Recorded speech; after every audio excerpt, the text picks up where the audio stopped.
Halo, nama saya Eva Dayana Baban, NIM G1B1191025.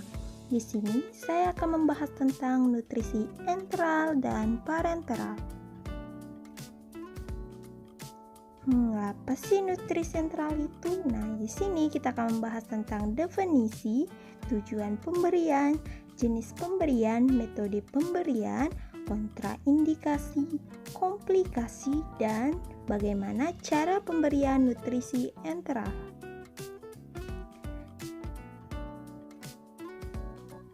Nutrisi enteral adalah nutrisi yang diberikan pada pasien yang tidak dapat memenuhi kebutuhan nutrisinya melalui route oral. Nutrisi enteral diberikan secara dini akan membantu memelihara epitel pencernaan, mencegah translokasi kuman, mencegah peningkatan distensi gaster, kolonisasi kuman, dan regurgitasi. Jenis pemberian: 1. Tub ke dalam lambung atau gastric tube, 2. Nasogastric tube atau NGT, kemudian yang ketiga jejunum yang dapat secara manual maupun dengan bantuan pompa mesin gastrostomi and jejunum perscutaneous. Metode pemberian: yang pertama, gravity drip, pemberian menggunakan corong yang disambungkan ke selang nasogastrik dengan kecepatan mengikuti gaya gravitasi. Kedua, intermittent feeding atau pemberian nutrisi secara bertahap yang diatur kecepatannya menggunakan seringe pump.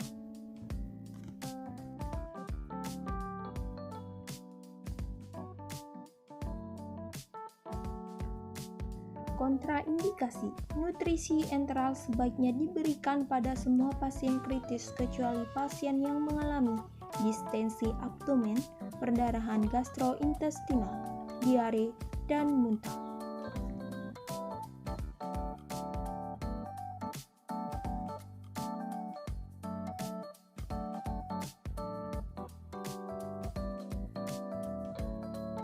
Komplikasi: nutrisi enteral atau enteral nutrition memiliki komplikasi yang lebih rendah dibandingkan parenteral nutrisi.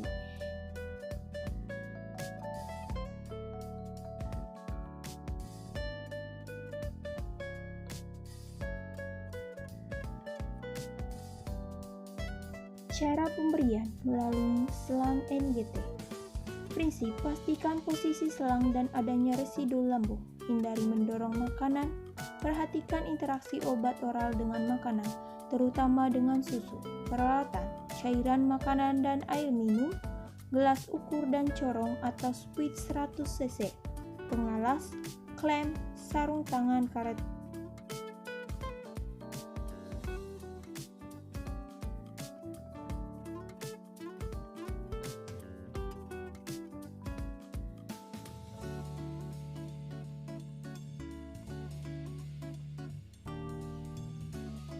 Tahap prainteraksi: melakukan verifikasi data sebelumnya bila ada, mencuci tangan, menempatkan alat di dekat pasien dengan benar. Tahap orientasi: memberikan salam dan menyapa nama pasien, menjelaskan tujuan dan prosedur tindakan pada keluarga atau pasien, menanyakan persetujuan dan kesiapan klien. Tahap kerja: menjaga privasi, atur posisi klien semi-fowler atau fowler. Jika kontraindikasi, berikan posisi miring kanan. Pasang pengalas di dada pasien, siapkan makanan dan obat jika ada yang akan diberikan.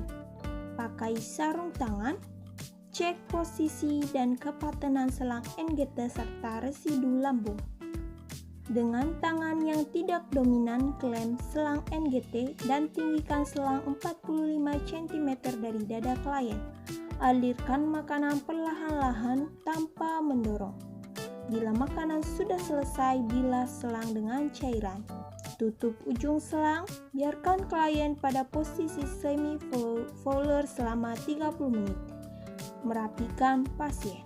Tahap terminasi: melakukan evaluasi tindakan, berpamitan dengan klien, membereskan alat-alat, mencuci tangan, dan mencatat kegiatan.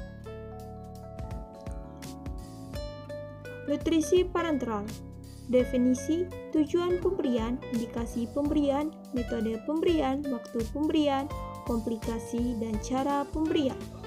Definisi, nutrisi parenteral adalah suatu bentuk pemberian nutrisi yang diberikan langsung melalui pembuluh darah tanpa melalui saluran pencernaan. Tujuan pemberian, nutrisi parenteral merupakan bentuk pemberian nutrisi secara intravena untuk memenuhi kebutuhan nutrisi dan kalori bagi pasien yang tidak dapat menerima makanan melalui saluran cerna. Nutrisi. Indikasi pemberian.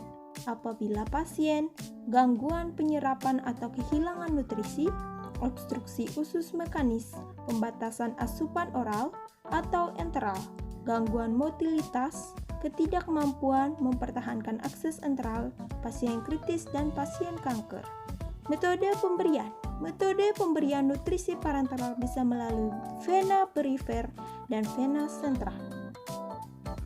Waktu pemberian yaitu tergantung pada usia dewasa, anak, atau bayi.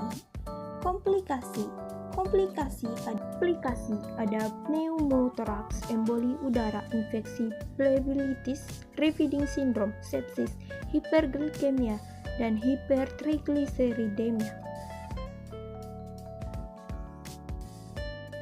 Cara pemberian, persiapan tempat dan alat steril seperti bak instrumen berisi handspoon dan kassar steril, infus set steril, jarum atau wing needle atau avokat dengan nomor yang sesuai, korentang dan tempatnya, kom tutup berisi kapas alkohol, alat tidak steril, standar infus, perlak dan alasnya, pembendung, plaster, gunting perban, bengkok, jam tangan, obat-obatan seperti alkohol 70%, cairan sesuai anjuran dokter. Tahap persiapan pasien, memberitahu pasien dan menjelaskan tujuan tindakan, mengatur posisi pasien yang nyaman.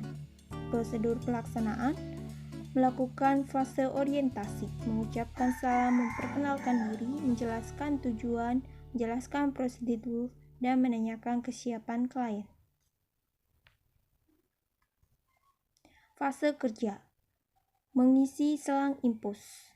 Perawat mencuci tangan dan memakai handscoon, desinfeksi karet penutup botol, menusukkan infus set ke dalam botol infus, mengatur tetesan infus ditutup jarak 24 cm di bawah tempat tetesan, menggantungkan botol infus di standar infus, ruang tetesan diisi setengah atau jangan sampai terendam, selang infus diisi cairan infus dan dikeluarkan udaranya, melakukan kateterisasi vena atau prosedur kateterisasi vena di lengan bawah, pasang perlak kecil dan alasnya di bawah bagian yang akan difungsi, pasang torniket di sebelah proksimal vena yang akan difungsi, tentukan vena yang akan dikateter bila perlu dipalpasi, lakukan tindakan antisepsis dengan kapas alkohol 70% pada lokasi vena tempat masuk kateter dan sekitarnya, regangkan kulit ke arah distal, tusukkan jarum dengan sudut 200 terhadap permukaan kulit, lubang menghadap ke atas, masukkan jarum yang sesuai dengan garis pena. Tahan kanula dan tarik jarum sedikit. Lepaskan torniket, tempelkan kapas di tempat fungsi, pasang selang infus berisi cairan infus yang telah dipersiapkan sebelumnya. Mengatur tetesan dalam 1 menit, tutup kulit dengan kassar steril, merapikan pasien, lepaskan handscoon dan mencuci tangan, mencatat tanggal dan jam pemberian cairan. Fase terminasi, melakukan evaluasi tindakan, menanyakan keadaan dan kenyamanan pasien, observasi adanya komplikasi dan melakukan pencegahan komplikasi, menyampaikan tindak lanjut dan berpamitan.